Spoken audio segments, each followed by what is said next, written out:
feel like everywhere I look, brands are taking a more vintage and timeless approach to their aesthetic. Pepsi, in fact, launched a new logo for the first time since 2008. Now, it might not sound like a big deal, but their last logo was this. And it mostly received reactions like this. And this. So basically people hated it, which was unfortunate for Pepsi because they spent a whopping $1 billion on their rebrand efforts and $1 million on this particular design. So what went wrong? And why has it taken a full 15 years to finally replace a publicly detested logo? All right. Despite this being the logo most of us know Pepsi for, Pepsi had actually undergone roughly 9 major logo redesigns prior to 2008. I love some of these, to be honest, and my favorite are definitely the ones from the 90s, but no logo change could help Pepsi beat out their biggest competitor, Coke. I consider myself a Coke guy, but I will say that Pepsi created one of the best commercials of our time. What an icon. But then, in 2007 to 2008, we had a financial crisis, and Pepsi saw a 6.6% decline in sales. So like many other companies during that time, they were like, rebrand, go. To tackle its 2008 rebrand, Pepsi hired Peter Arnell. Arnell's brand architecture company, Arnell Group, had already built a pretty impressive reputation, working with brands like Reebok, Samsung, Hanes, Donna Karan, and Chrysler. Pepsi's CEO of its global beverages group at the time, Massimo D'Amore, was gung-ho about this design genius that was Peter Arnell. But there were definitely some red flags. Prior to being hired for the Pepsi project, Peter lost 250 pounds over the course of 2.5 years by eating 30 to 50 oranges per day. I'll also point out that in 1996, Peter was sued by 4 different women for his hostile behavior in the workplace. So we're not starting strong. In addition to having Arnell make over the Pepsi logo, D'Amore also had Arnell's team refresh another Pepsi-owned brand's packaging. Tropicana was always the orange with the straw in it, and it was very iconic. This is Jason Harris, co-founder and CEO of Mechanism, an award-winning creative agency. They took the orange and straw from the packaging off, and they used this with a glass of orange juice, and it really looked like an in-store brand from Costco. So it lost the appeal with the logo and the packaging of the original. And to put it in brief, some people called Tropicana the worst rebrand in history, which is kind of mean. After months of work and $35 million, Tropicana lost $20 million in sales within the first month of putting the redesign on the shelves. Some customers said they couldn't even find their beloved orange juice brand, and after a mere 30 days of living with it, the company decided to revert back to the old design. But with D'Amore's full support behind the Arnell Group, it soldiered on and launched this.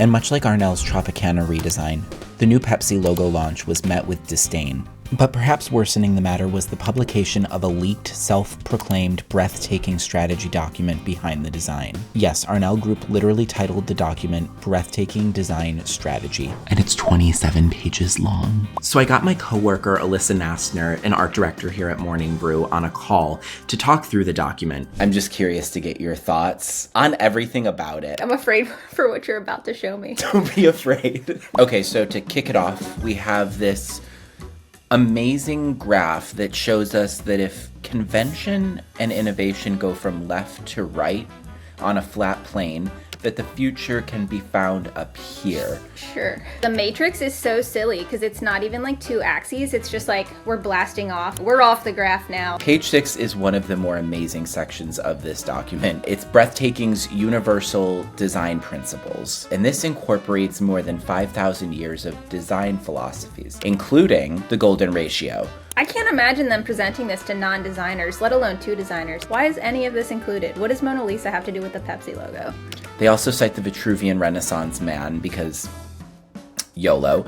And everything is plotted along this confusingly spherical historical timeline. Christopher Nolan would have a field day. It's giving time as a social construct. And then Breathtaking gets really into playing with geometric shapes that have been incorporated into Pepsi over the years. I mean, we cannot ignore that the Arnell Group really thought about geometry when it came to this redesign. And then here on page 18, they took time to break down how they applied the golden ratio to the logo. And then again, they cite works like Mona Lisa, and then they drag the Parthenon in here. This means nothing to me. I'm like a bad art student, I think.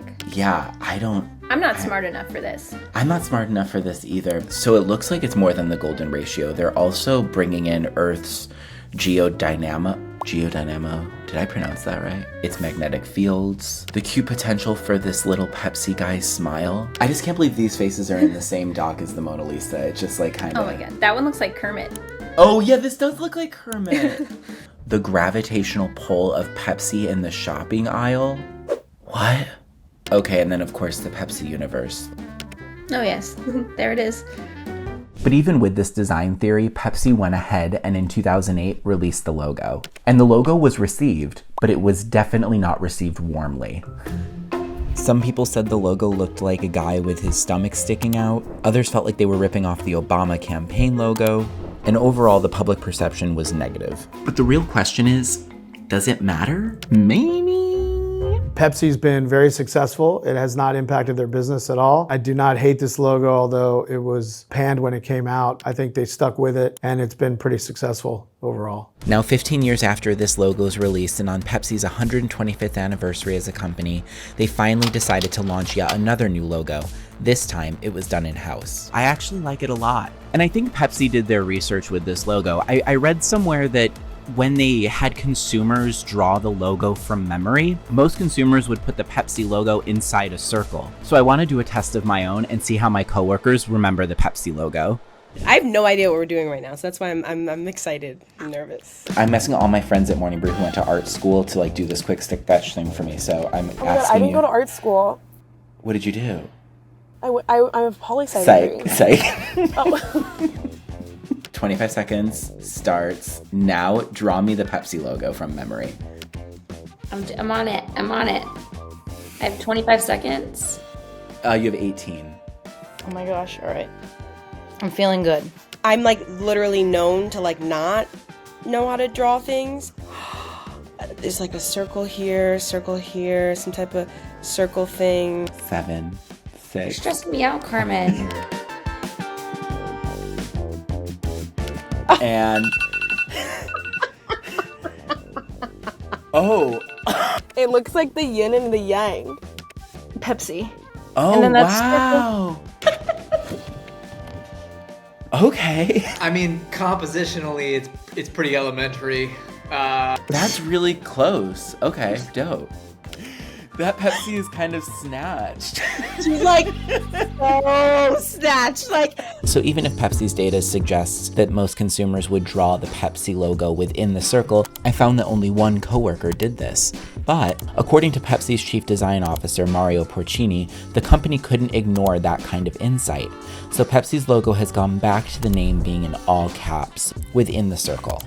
Pepsi's chief marketing officer, Todd Kaplan, said that this change better reflects the bold and confident brand that is Pepsi. So I think the key takeaway here is consistency is key. In terms of public opinion, the 2008 Pepsi logo rebrand may have been a flop, but it really doesn't matter because it didn't hurt them all that much. They stuck with it. Thank you for watching. Be sure to like and subscribe to stay up to date on all things Morning Brew.